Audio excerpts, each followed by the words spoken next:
Welcome to 4 Quarter Lives, a podcast exploring the profound impact of longer lives and careers on everything: countries, companies, couples, and careers. I'm Avivah Wittenberg-Cox, and on this week's 4 Quarter Lives, I talk with Amelia Peterson, one of the founding faculty at the London Interdisciplinary School, or LIS, about their bold rethink of the MBA.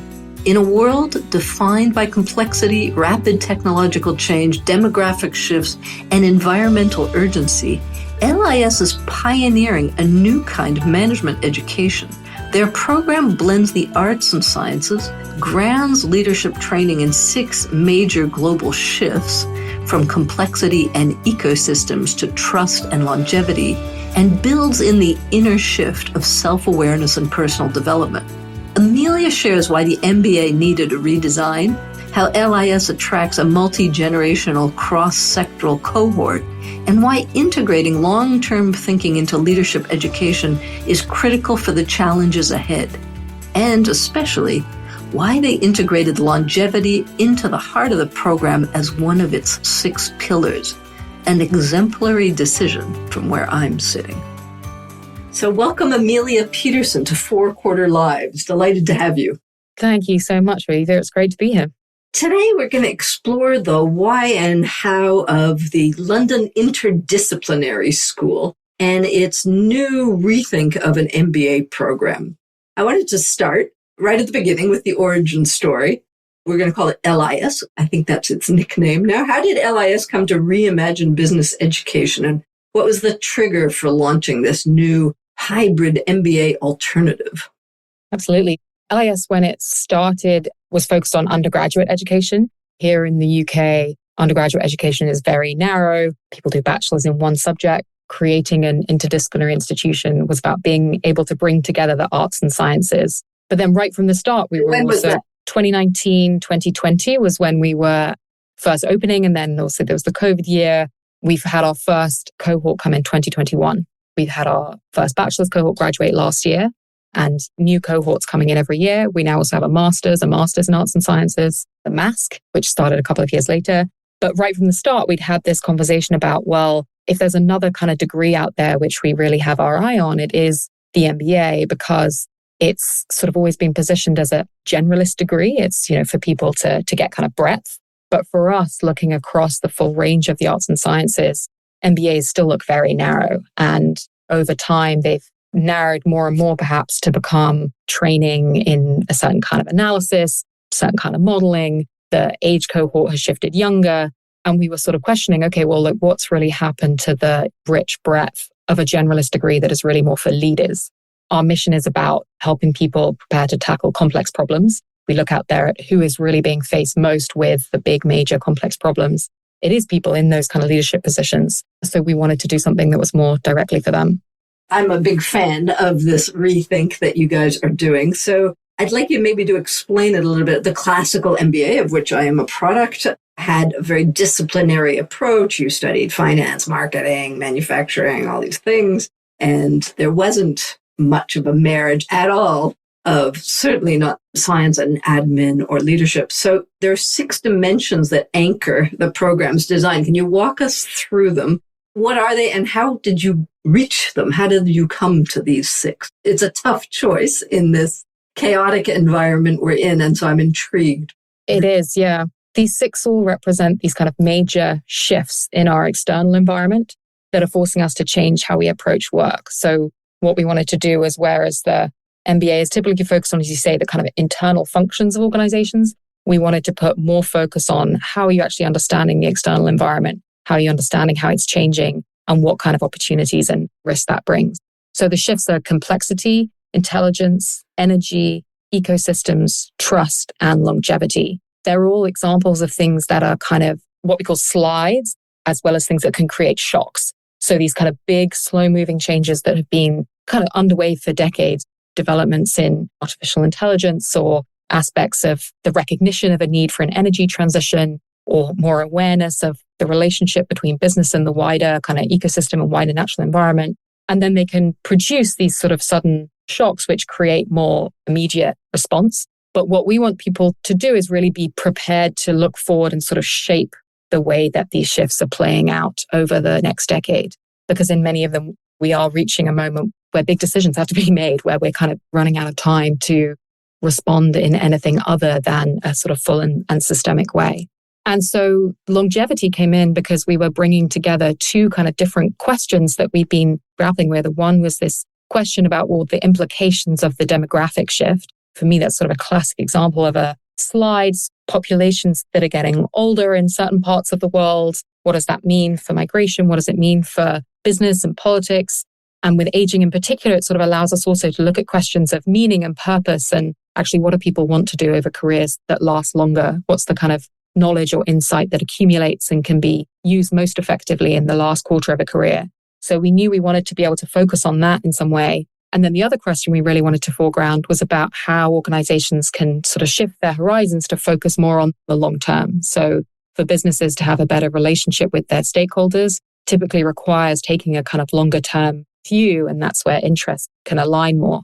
So we realized then, this was partly through our engagement with you, that there was really a relationship here between being able to look more long term and perhaps having a more cross-generational view of who's in an organization or what's the knowledge network around a problem. So we found that the longevity shift has been a framing and a part of the program that really allows us to look at those two questions together. And I think you're so fantastically ahead of the curve on framing these big, I love this idea of slides and shocks and that combination of those two things, and then really finding and digesting that into 6 pillars of thought. And I'm obviously extremely pleased that longevity got onto that strategic radar because there are too few organizations that have put it there and it's running away. Fantastic that you've prioritized it. I'm very curious to see where it heads from here. You are one of the founding faculty of LIS, along with Ed Fido and a number of others.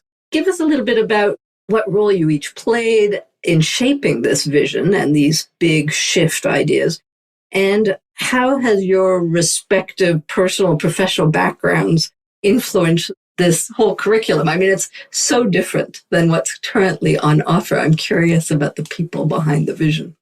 So the kind of kernel of LIS really came from Ed Fido and his meeting with Chris Pearson, who's our chair, and them both having looked at the higher education sector and having these different sorts of questions about, okay, well, where does innovation really come from in this sector? Ed had previously been a consultant and then had been involved in the founding of a school, a K-12 school, a primary and secondary school in the UK. And so he'd sort of looked, okay, well, what happens to kids as they're coming out of this school? Where can they go? And had been really disappointed by what the current university sector was offering about how it approached admissions, about the narrowness of degrees. So that was some of the sort of motivation from his end. And then some of the other founders were coming with the perspective of, okay, well, how does one really bridge the gap between academia and some of the sort of cutting edge thinking and work that happens in more entrepreneurial aspects of business, where social entrepreneurs are working, that there just seemed to be this gulf between the sort of knowledge that people needed there and were demanding there and much of the work that was being done in universities, which is incredibly important and significant as foundational research.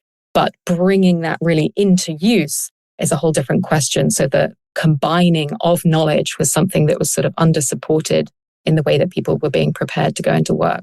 And I came at this as somebody who had more of a kind of policy background. I worked for a consultancy called Innovation Unit that worked primarily in the public sector, but had really witnessed that problem firsthand, that there was sort of relevant research out there for us, but the work of actually combining it together, the actual kind of work of innovation, it often felt like we were having to, almost like make things up as we were going along. We were sort of right at the forefront of developments in public sector innovation. So I was really excited by the opportunity to be based in a university and help create curricula that would support people to do that kind of work, to bring knowledge together and really put it into action, really use it to tackle problems that are out there. Fantastic.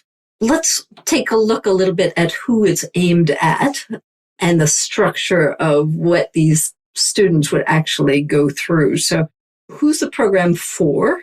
Are you targeting the classic MBA 30-something, or are we hoping to attract a broader, more multi-generational group of transitioners who are going to these MBA programs? Yeah, we are looking broader because one of the things we heard when we went out to our network and we were doing interviewing and surveying in the early stages of developing the program was a bit of frustration by the way that the typical MBA cohort seemed to have become ever younger. And then there was perhaps a bit of a gulf before some of the exec MBA programs started, or there was a barrier in terms of the cost of those, or a barrier in terms of the way that they took people away from their work. And so we're really doing something for people who they're going to be staying in their job, or they're going to be maintaining a portfolio set of roles and joining us part-time. So it's a program that's designed for people to come and take part in these kind of immersive full residential weeks, and then in between study in hybrid, study virtually, so that we can really build that cohort and create that community amongst them in the on-site time, and then use that to sustain a really good social learning environment virtually. And this is also where our approach is very much one about people being able to bring together the range of what they're learning in the program and apply it directly to their own context and their own work. And so we wanted people to still be embedded in a context. We didn't want to be uprooting them completely and just taking them fully away from that. We wanted to get that balance between the sort of real application of their learning and then these shorter periods of immersive time where they can really kind of develop and be exposed to perspectives that they wouldn't otherwise. So yeah, hugely broadens the net if you don't have the opportunity cost of giving up your job for a year or two, which is what adds to the already high cost of these programs. What's the age range you currently have signed up? What's the average age of the MBA now? You say it's going younger. What are we talking about? When I did it, it was like 28 or something. It's still kind of late 20s is more typical in some programs now. Ours is looking more like late 30s and going up into the 50s. So we're really, really excited to have that age range of perspective coming in as well. And I think also to have people who are grappling with, well, what does it mean to be a leader and a manager whilst also balancing other parts of your life? I have 2 small children. That's a big part of my life as well. And so for me, it was really important to do something that people could take part in and really meaningfully take part in whilst also having other things going on. Like real life. How long is the program from start to finish and how many weeks? So it's designed to be, you can do it over 18 months. That's the kind of core of the program. Using some time after that up into the 2 years, if there's aspects that you want to go deeper on, there's some of it that can be done asynchronously. And so people can have a bit more time to go in depth with us afterwards if they choose. But the main body is over 18 months and it's split into these 6 blocks. So one for each of the shifts that is kind of 9 weeks virtually, and then this residential week. And each of those residentials is the closing of one shift and the kind of launch into another. And ultimately across the program as a whole, we're sort of building this bigger picture understanding that is also about the relationships between the shifts. And then kind of the most important part that runs through it is the self-development work that people will do. So we call it the inner shift, sort of cutesy, but is the bit that we know when people are committing time to really be part of a full program like this, they want the time to explore themselves, to figure out how they relate to others, how they're perceived by others. So part of the benefit of being able to really work with a cohort long term is to use that social environment for people to develop those kind of personal and interpersonal aspects. Yeah, I mean, I always remember about 90% of MBA students are there in order to transition from one reality to the next. So yes, the inner shift is extremely useful and very underserved part of these programs, I think. The other piece I'd love to get some clarity on is cost, which is often a barrier. How have you approached accessibility and affordability, especially since we are in a series right now looking at some pretty high-end and expensive American programs like Harvard's ALI or Stanford's DCI? Yeah. Where does LSI? There's also an LSI, but how does LIS? Yeah, this was a big question for us because my background was studying in the US. Amongst my peer group, people are often going off to do the programs that are very high-end in terms of cost. But we knew that as a program that was going to be trying to bring together people from different sectors as well. You know, it is, whilst it's an MBA, we're really interested in that kind of cross-sector community building. We wanted it to be accessible for people from the nonprofit sector, from the public sector. So we figured out how to make it work as a high-quality program at $30K. And so it's giving us the leeway to be able to bring in a really wide range of expertise, to bring in people who are working in different ways in relation to the shifts, who are people with highly experienced careers, decades of expertise to kind of bring to the table, but hopefully keeping the cost at a level that people can manage coming from different kind of sector backgrounds. So 30K pounds. Yes. And who's signing up so far? Can you give us a little bit of a flavor of professional backgrounds or life stages or motivations that are emerging from your first cohort? We're excited to see that kind of cross-sector group start to form, and really people who have this sort of sense of curiosity and a sense they know that they have unknown unknowns. They want to kind of fill some of those gaps. So lots of experience within a particular domain, whether that's kind of more on the entrepreneurial side, some more the public sector, but really all coming with a kind of curious mindset and hungry to know what parts of the picture they don't see yet. And so we think bringing them together, and we're looking forward this autumn to sort of starting to bring people together for the first time before the full launch in January. We think it's going to create a really wonderful sort of learning culture amongst them all. What's the first reactions you're getting to this MBA redesign from the actual signups? They must be absolutely thrilled. Yeah, there's a lot of the question of like, how have you made this an MBA? We have a very fine balancing act. We're an institution that has our own degree awarding powers, but we are closely regulated, and we have to be very careful about how we're showing that people are meeting some of the kind of fundamental learning outcomes that one would expect from an MBA degree, but also able to do that in a sort of efficient enough way that it gives us the space for then this broader, bigger picture to come through and more emphasis on the self-development work. And I think because real curriculum innovation in higher education is very hard to do, I have a lot of sympathy for friends, for colleagues, for people in business schools who are quite jealous in some of the responses of what we've been able to do, because it's just hard to do whole-scale program innovation when you're in a context where there isn't real incentive for that kind of change, and certainly no structure to create that kind of change. We do feel very lucky in that it's an opportunity we don't want to waste. And are you getting a sense from the signups too that this is a moment in history where you're really answering a need in the midst of chaotic geopolitical shifts that people are grappling for answers from? Is this meeting that need? Is that the response you're getting? I think the interesting thing is, no one really questions the focus on shifts. I think that seems to click. People get it. People see the need. I think the question we get a bit more is, why even bother to make it an MBA? Why not evolve even one step further and make it something completely different? And I think that's where we see it's still really important that there's something that can kind of meet people where they are, that is still going to be recognizable to their employers, to organizations, to future employers they may have, where there's an understanding of, okay, they have got some of that same foundational vocabulary that is still ultimately really important, some of the ways of working that are fundamental to organizations. So we call these aspects the kind of management as a system aspects. So your accounting, your finance, governance, metrics, communication, strategy. These are still important building blocks. When people have questioned, do I still hang on to those aspects? I think we do really want it to be something that can allow people to sort of more confidently operate in their current space while also better discerning and being able to move in the direction that they want to shape next. And I suppose if it works, the idea is that it will influence all the other MBA programs as opposed to creating something distinct and different. You're trying to reshape how we think of management education. Yeah, that is the real hope. We used to refer to this internally as like the MBA challenger, but I have this notion that I hold on to very strongly about kind of innovating on behalf of the system. As I say, I can see how difficult it is to do curriculum innovation from larger institutions. And so we want to create something ultimately that can be gifted where and when relevant to other places. So let's look ahead a bit at what LIS hopes to shift, not just in education, but perhaps even more broadly in society. What are you hoping your graduates walk away with personally, professionally, and societally? Is it purpose, career reboots, impact projects, all of the above, or something else? So we hope they walk away with a lot more confidence about their sense of direction and being able to ground that in a bigger picture, that they communicate effectively, that they can think about strategically, rather than perhaps a sort of a somewhat blurry or somewhat hesitant sense of kind of where they fit in that big picture.